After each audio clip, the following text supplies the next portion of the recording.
trời ơi biết bao cái con áo cắt cái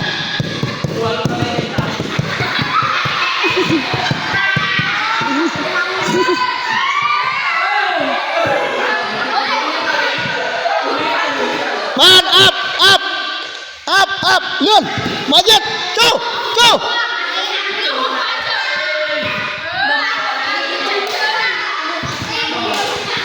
lại ở trên còn trên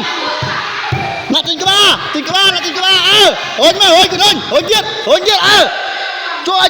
cho hôn lọt đây tiết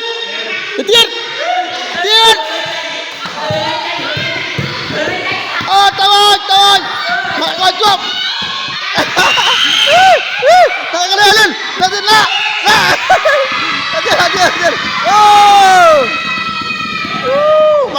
bàn các bạn